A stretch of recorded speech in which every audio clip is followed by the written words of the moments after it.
They saw him crouching by the stall, hands trembling, eyes darting around like a cornered animal.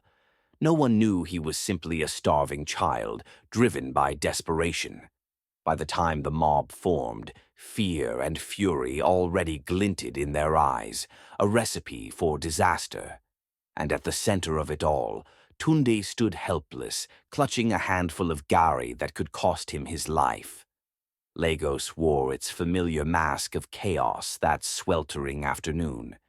The sun was unforgiving, baking the dusty roads and glaring down at the shoddy market stalls. Vendors hollered for customers, touting everything from roasted corn to used clothing piled on tattered tarps. Rickety yellow buses jammed the streets, blaring horns that mixed with the clang of metal pots and the haggling calls of traders. Tunde was only 13, yet he wore the weight of hardship far beyond his years. His wide brown eyes, set in a gaunt face, revealed a hollow hunger that gnawed at his insides. He had grown used to the rumble in his belly, but on this particular day it felt sharper, like knives twisting with every step. Days had passed since he'd had a proper meal. The breadcrumbs and leftover morsels he scavenged weren't enough to keep him going. He wandered into the market, navigating carefully so as not to draw attention. Every shout from a vendor or shove from a passerby made him flinch. Every corner he turned seemed to be blocked by another stall. Many times Tunde had tried to earn money shining shoes or carrying loads, but nobody wanted the service of a ragged boy with desperate eyes. Hunger, like an unrelenting shadow, followed close, refusing to let him rest. At one end of the market, a middle-aged woman sold garri from a large plastic basin. Tunde's gaze fixated on the pale grains. He recalled how garri, soaked in water, could swell and fill his stomach. Even if it scratched his throat going down, at least it was something. The mere sight of it spurred his hunger to a roaring crescendo. He inched closer, hoping against hope for some act of kindness if he dared to beg. Yet the vendor was busy haggling with a customer, a tall man with a wad of naira in his hands. Tunde stood awkwardly by the stall, trying to gather courage to speak. The woman, without glancing at him, barked, "Move! You're scaring my customers." Her tone dripped with impatience, and Tunde felt heat rise to his cheeks. He hung back, pressing himself against a wooden post. His dry lips parted, ready to plead, but words stuck in his throat. All he could think of was the hollow ache in his belly. Tunde's gaze flickered to the open bowl of garri. It felt like the world slowed down around him. Voices became muffled, movement turned sluggish, until the grumble of his stomach sounded like thunder in his own ears. In a burst of shameful desperation, Tunde lunged. His small, trembling hand scooped a handful of garri. Before he could slip away, he heard the woman's outraged cry ring out like a gunshot. "Ole! Thief!" she screamed. Time seemed to speed up in an instant, snapping Tunde's world back into violent focus. He spun around, heart pounding, trying to flee. But in the crowded market there was nowhere to go. People swarmed him, anger kindled in their eyes, fists clenched, voices raised in fury. Tunde's heart thumped a panicked rhythm as he stumbled. The woman lunged to grab him, but missed by a hair's breadth. He slipped past her, only to collide with a wooden stall, sending vegetables rolling across the dirt. "Where do you think you're going, you dirty thief?" snarled a man in a threadbare shirt, his face contorted in rage. He grabbed Tunde's collar, almost lifting him off the ground. In his other hand, he clutched a small wooden club. Tunde tried to speak, an apology, a plea, but only a strangled gasp came out. The garri trickled between his fingers, grains dropping to the floor. The sight of the falling garri seemed to ignite the crowd further, as if Tunde had wasted precious food. A chorus of voices erupted. "Beat him! Teach him a lesson! He deserves to die for stealing! Take him to the police!" The man with the club raised it high, rage twisting his features. Tunde's eyes widened, terror like ice in his veins. He braced himself for the strike, certain it would land on his skull. Already others were grabbing sticks and belts. A surge of bodies pressed forward. The fury in the air was palpable, thick enough to taste. Suddenly, Tunde felt a vicious blow slam into his back, sending him sprawling to the ground. His breath caught in his throat as pain radiated along his ribs. Another kick whipped up dust around him. He coughed and gasped, desperately trying to protect his head with his scrawny arms. "Stop," he managed to croak, voice cracking with fear and anguish. But the beating continued.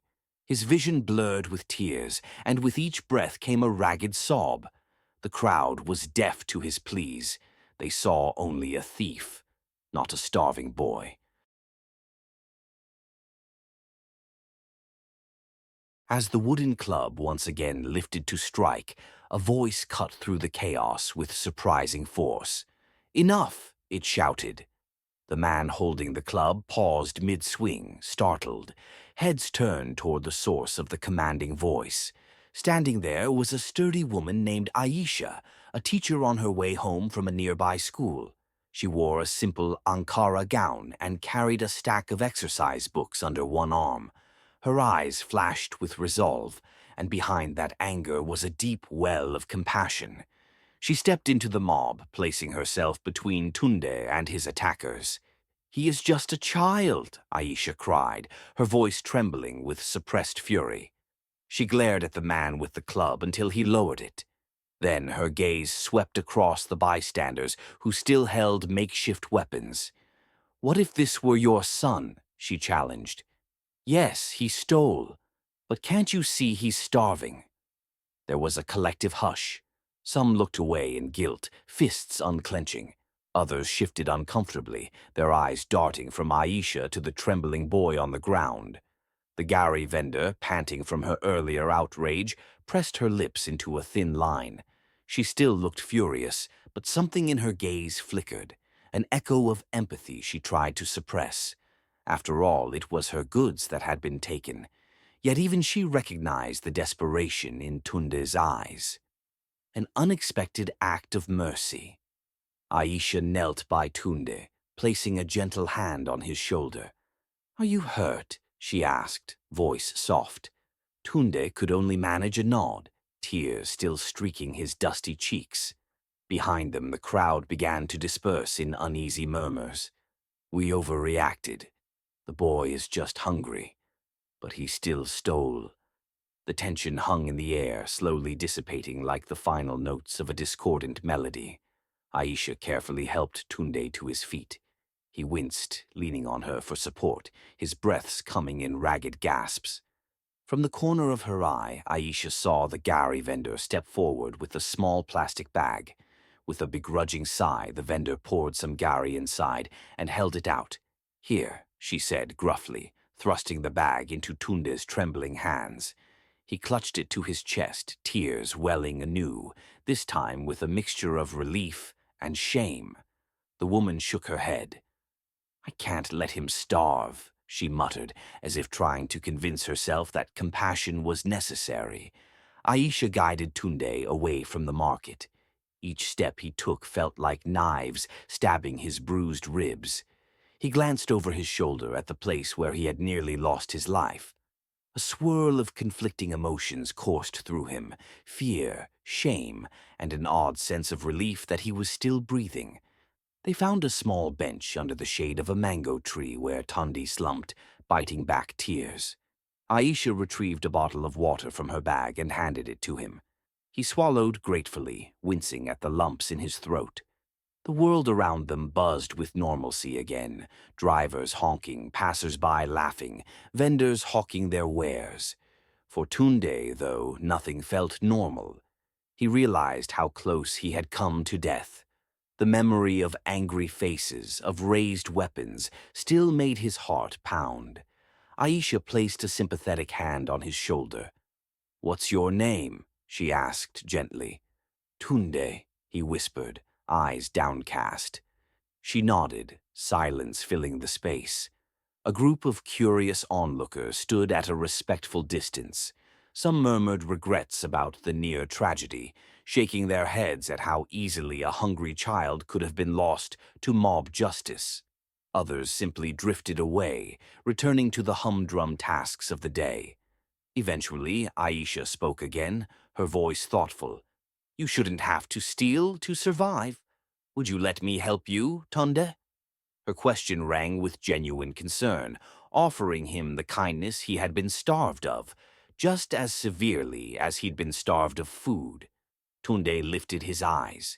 In them was a mixture of wariness and hope. He nodded slowly, unable to form the words. How could he express the depth of his gratitude for this stranger who had just saved his life? Aisha exhaled in relief. She helped Tunde to his feet once more. Holding the bag of garri close to his chest, he followed her, each step painful but determined. Unsure of what the future would hold, Tunde at least knew one thing. He was not alone in that moment. Someone had seen beyond his desperate act, seen him as a boy caught in dire circumstances, and chosen mercy over violence.